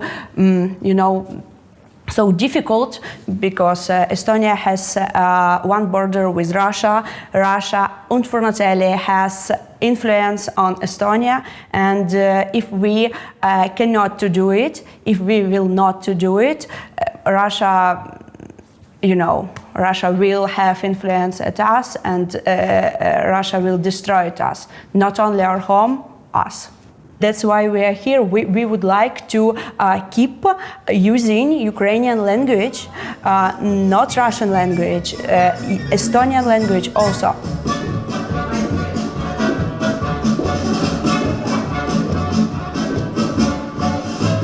Estonia and Estonians know what the price you should pay for your freedom. And that's why Estonia has a big flag on the Freedom Square. That's why Estonia has a lot of supporting for Ukrainian military, and why Estonians so open for us to come into their stage space, cultural space. And you know, Estonia has a lot of folk dances and folk songs. That's why they are understanding us. We are friends because we would like to keep our culture, our traditional, our language. They would like the same one about theirs. Last summer we had one project with Leigari folklore ensemble here in Tallinn. This is big and old ensemble, a lot of children, a lot of students, adults, and we had one project like our 25 children, their 25 children, and we did here in this class dance and singing camp. I did Ukrainian dance. Elo, who are a dance teacher from Estonian side, did Estonian dance. Also, Katerina did singing with them, and it was perfect way.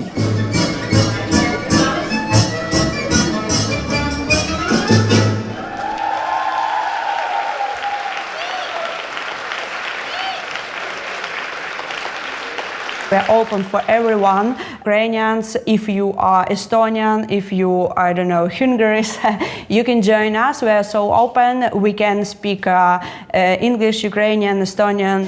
Ми все пройшли, діти? Гуцульські, ну на фінальну комбінацію станьте.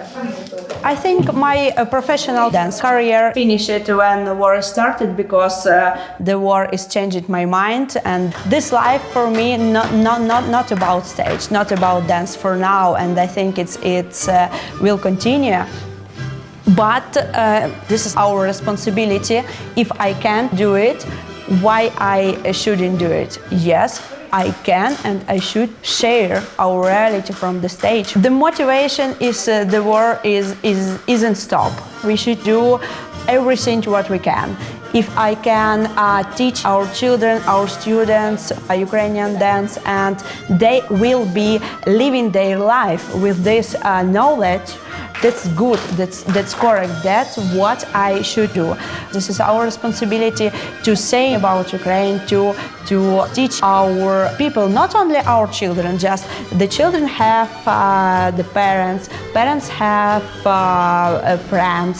Yes, a lot of people are coming to know more about Ukrainians. A lot of people coming to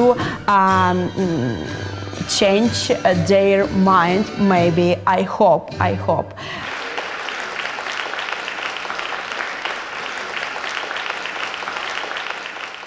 I'm so grateful to Estonia for opening their doors for Ukrainians, for me, for this group. Yeah, I think Estonia, so nice.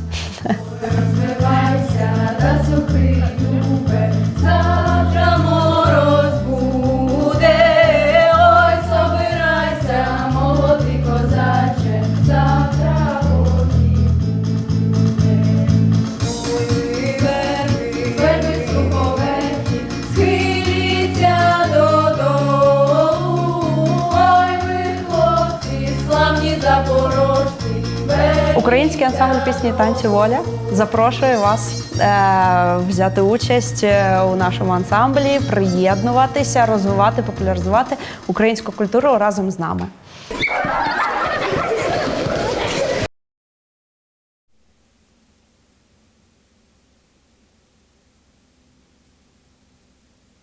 Мене звати Вікторія Березіна.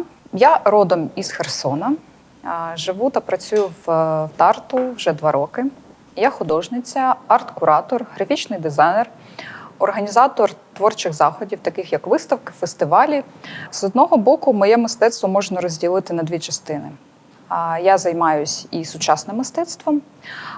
Це моє власне мистецтво, мої почуття, які я можу транслювати через колаж, цифровий колаж, графіку, живопис. А інша частина – це традиційне мистецтво. Саме я його транслюю через петриківський розпис.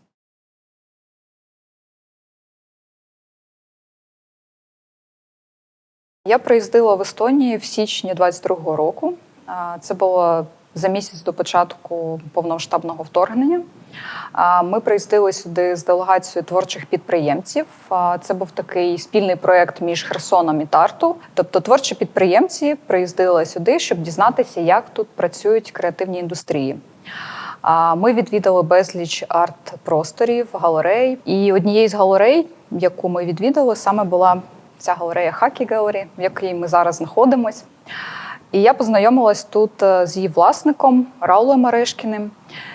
І коли почалась війна, він був один із перших, хто написав мені в Україні. І вночі, я пам'ятаю, 25 лютого, я написала йому перше повідомлення. Тобто я розповідала, що відбувається. Потім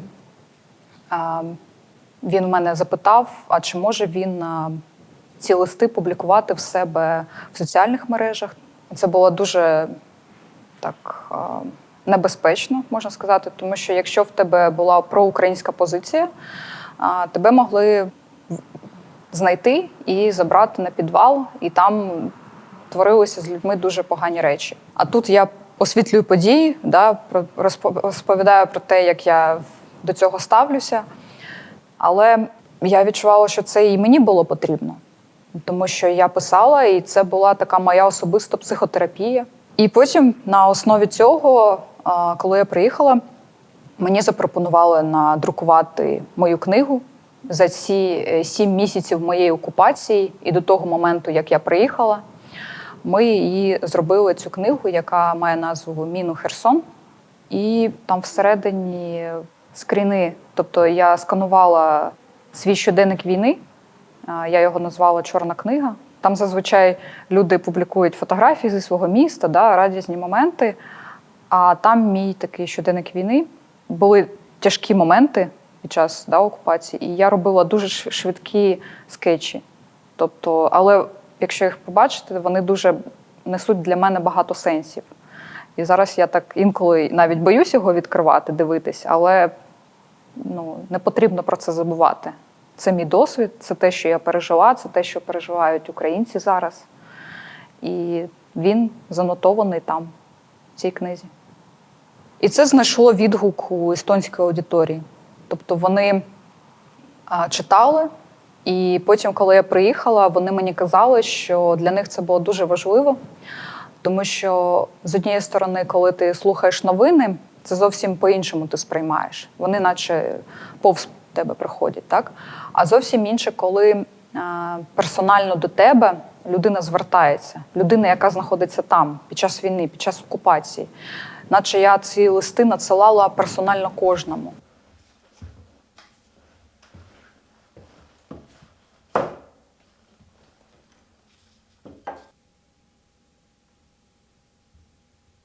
Ця техніка називається петриківка.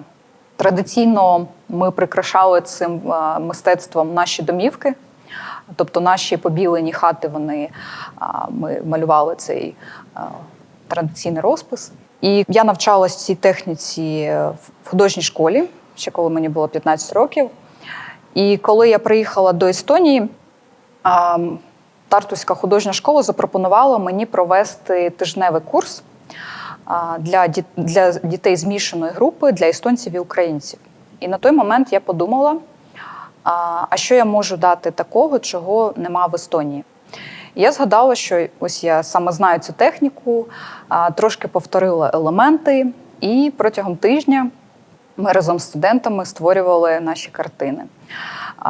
Ми потім почали малювати цю техніку на різних інших предметах. Це не тільки полотно, але й пасхальні яйця, різдвяні кульки і так далі. Тобто після цього мене дуже часто запрошували на різні майстер-класи. Ми робили різні майстер-класи із естонцями, із українцями, на фестивалях.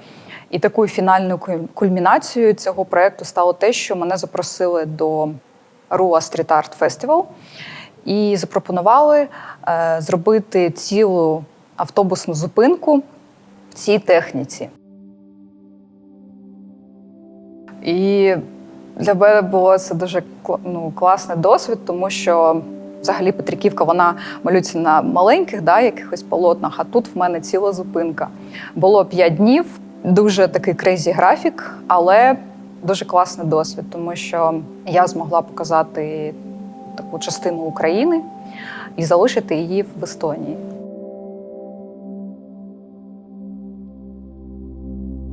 За основу я взяла традиційні кольори – зелений, жовтий, червоний і наші традиційні символи. Наприклад, в Петриківці дуже важливий символ є цибуля. Вона, чому так називається ця квітка? Тому що, якщо подивитися, вона в розрізі нагадує розріз цибулі. І в неї також багато символів, тому що наче ці всі мазки, які ми робимо до центру, це як ті дорожки, які ведуть нас додому. Також з символів, які я там малювала, була калина. Це і родина, і дім. Наприклад, біля мого дому обов'язково мама посадила калину. Також це символ жіночої вроди, продовження роду. І має також і такий журливий процес, тому що це і скорбота за погиблими, тому що як кров, символ крові. Тому дуже багато символів з цим знаком. І квітка мальва. Вона росте також майже біля кожної української хати. Вона росте вверх, це наче як шлях, так тягнеться до небес. І Петриківка, так називається село Петриківка Дніпропетровської області. Це також неподалік від мого міста знаходиться. І в них в місті дуже багато таких зупинок, саме розмальованих в цій техніці. Тобто я коли дивилася аналоги, я бачила, що дуже багато аналогічних зупинок розмальовані там. І тепер частинка знаходиться і тут, в Естонії. І я дуже вдячна Естонії і організаторам за те, що вони мені дали таку можливість, що тепер ми можемо привозити туди людей і показувати, що ось прям традиційно український розпис, він знаходиться тут. Тому для мене це надважливо показувати українське мистецтво. І для мене дуже важливо підтримувати нашу ідентичність, транслювати нашу культуру, тому що з приходом війни Росія наче хотіла нас стерти з лиця землі, забрати в нас нашу культуру, наші традиції, наше мистецтво і зробити все так, наче нас і не було. Але поки ми об'єднуємось, поки ми транслюємо нашу культуру, наше мистецтво, ми продовжуємо жити, ми продовжуємо боротися за нашу незалежність. І я коли приїхала сюди, то я малювала цей розпис на різдвяних кульках, слухала українські пісні, і це мені дуже допомагало ментально. Тому що це моє рідне. І чому це важливо і для естонців? Тому що ми в цьому плані дуже схожі. Вони дуже шанують свої традиції. І це ми можемо побачити по тому, скільки тут багато різних фестивалів проводять, фольк-фестивалів, скільки багато різних музеїв, виставок, зв'язаних саме з традиційним мистецтвом. Тому, мені здається, це і знайшло відгук і у естонської публіки також.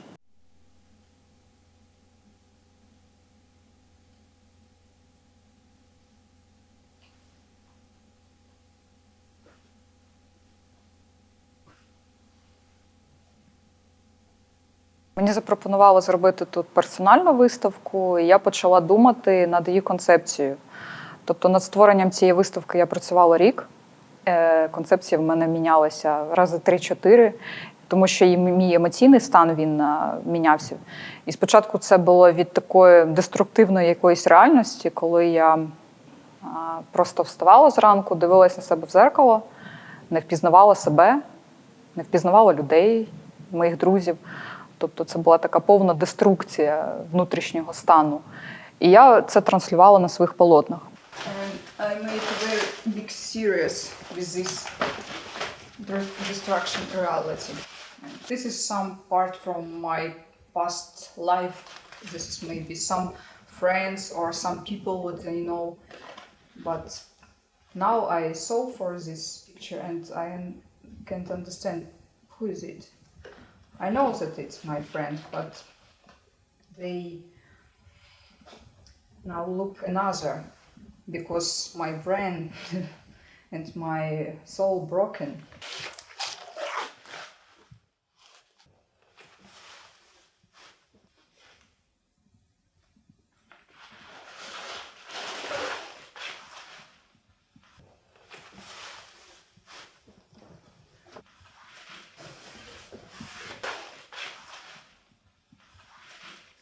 It was my first idea for a personal exhibition, Destruct Reality. But after I think it's what I can show also people and made this series about my soul. I'm nature, nature is me. Yeah.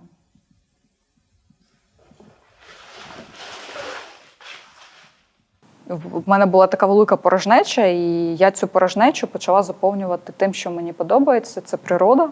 Це завжди було моїм джерелом сили та натхнення.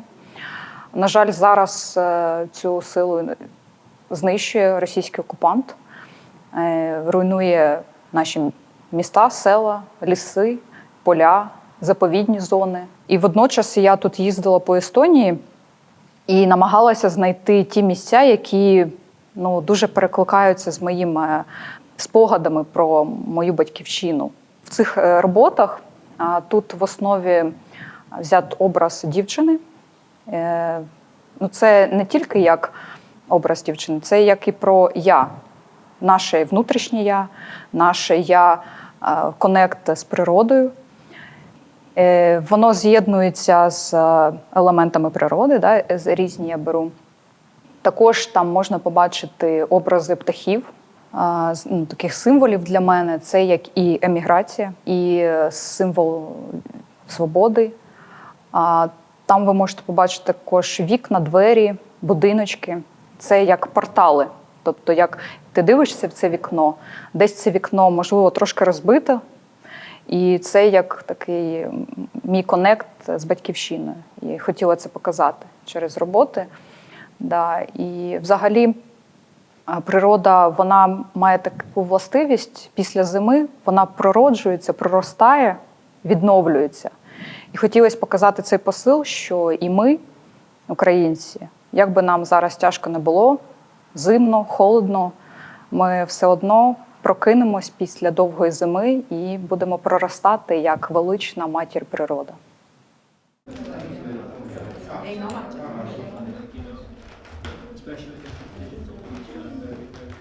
Також я разом з херсонськими митцями ми створили свій власний фестиваль «Міцелій». Міцелій – це грибниця гриба, тобто це така система, яка об'єднує комунікацію всього лісу. І це дуже паралельно з тим, що ми митці комунікуємо також між собою, об'єднуємось та проростаємо.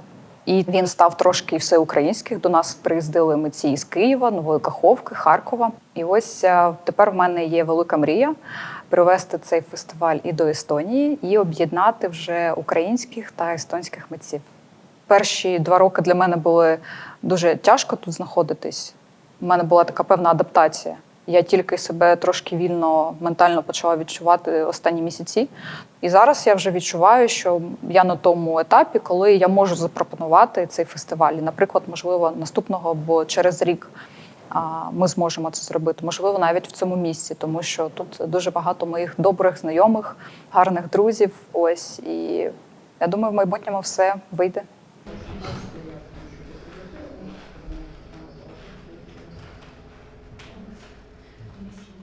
Мистецтво відіграє найважливішу роль для людини. Хто би не казав, я не митець, я не творча особистість, ми всі всередині митці, ми всі щось створюємо. І потрібно це транслювати.